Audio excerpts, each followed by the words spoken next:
In the age of social media, it's very easy, Ed, to be deceived, but the latest scam is proving to be deadly. It's exploiting the shame and embarrassment of teenage boys. Joining us now, Bloomberg's Olivia Carville, and I'm not ashamed to say that I cried several times reading this story on the train this morning. What Business Week and what your reporting does so well so often is you shine a light on a few key individual stories. You make the story real. Jordan DeMay is one of them. Can you just articulate what happened to him and ultimately how many more numbers of people this was happening to?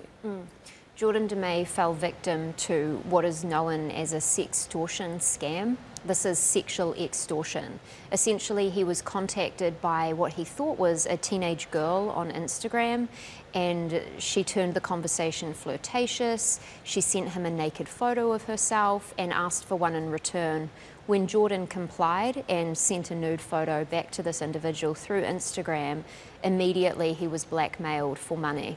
So what actually unfolded and what he had no idea of is that who was behind that account was actually con men or scammers based in Lagos, Nigeria, who had been contacting hundreds of teen boys across the US, reaching out to them to try and elicit a nude photo from them to then blackmail them. This crime, sextortion, is now the fastest growing crime in the US. The FBI has been sending out PSAs because sadly it's resulted in the suicide of more than 24 teen boys, including Jordan DeMay. And a guilty plea coming from two very young boys themselves, ultimately, and just adults in Lagos who are now here in the US.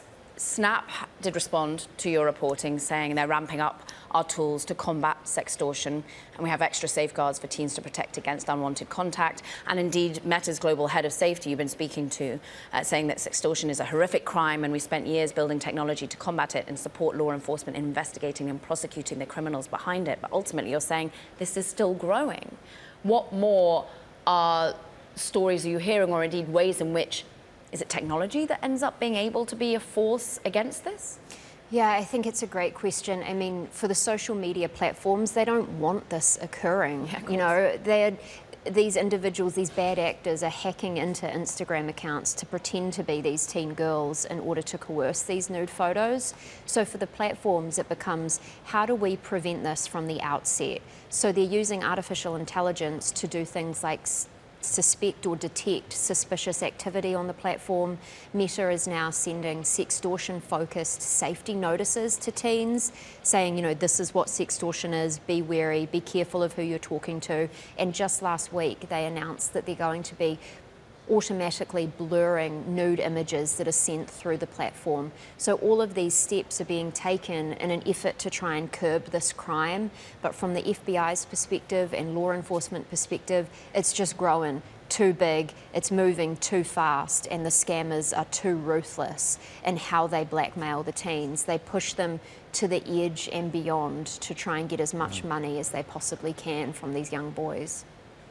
Olivia, this is the latest in a series of investigations you've done across quite a broad domain of AI-generated content on social media, deepfake pornography, and now this piece. You talked about the efforts there, but also the challenges. Is there one outcome from your investigation since publishing the story that you can talk about? Anything that happened in response to your reporting? Well, I was surprised to see Meta announce just last week that they're going to be blurring nude images sent through the platform. I think that is a great step in the right direction.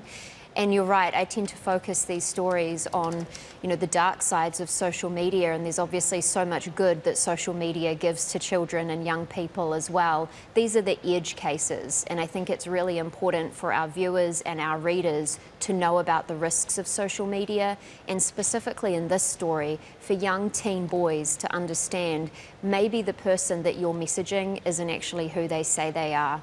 Maybe you need to be more cautious about how you behave on social media, what you put out there to the public, and, you know, how you talk to individuals who are ultimately strangers, people you don't know.